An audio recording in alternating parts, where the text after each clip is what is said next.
What is up mga par? For today's video ay pag-uusapan natin itong impact wrench na nabili ko na gawa ng kilat.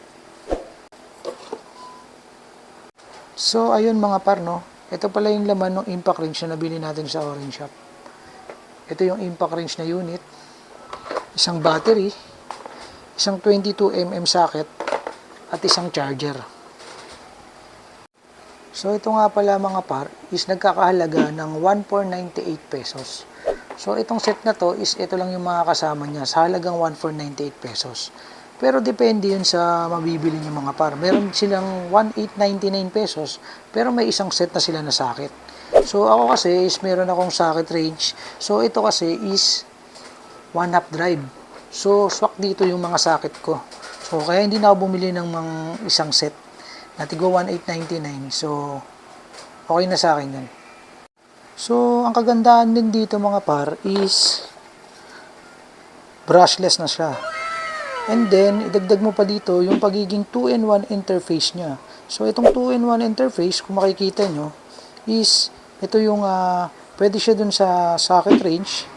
At the same time, pwede rin siya dun sa hexagon na mga screw bit.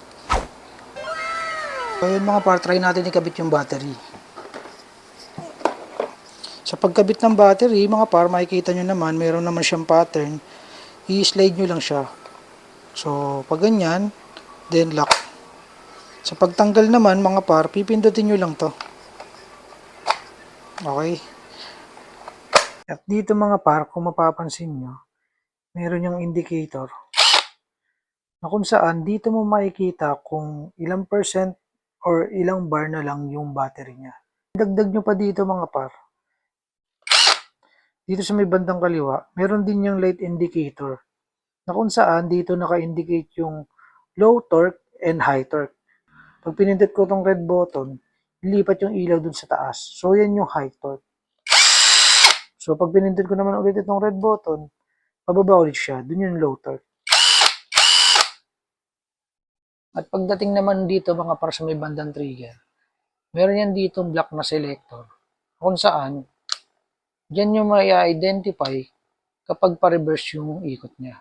So, pag pinindot natin itong bandang right side, yan yung clockwise. At pagdating naman dito sa may bandang kaliwa, ayan yung counterclockwise. Ang kagandahan din dito, kung mapapansin nyo, meron yung ilaw or flashlight dito sa ilalim. Na once na pinindot natin yung trigger, sasabay yung ilaw niya. So, malaking tulong po yan.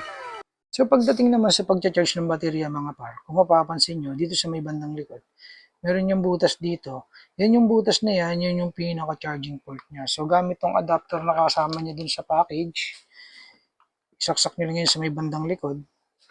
And then, yung pinaka-plug niya, isaksak nyo sa outlet.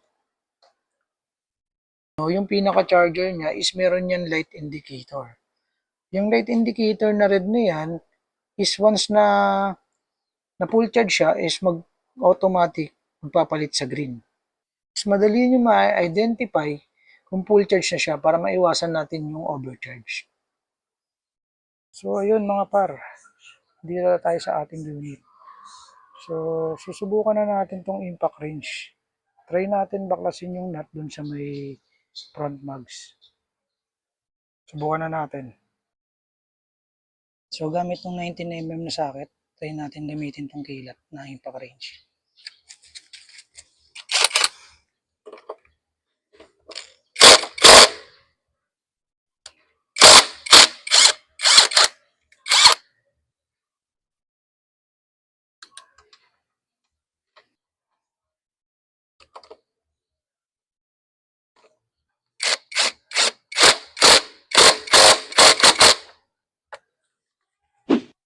So, ayun mga par, no?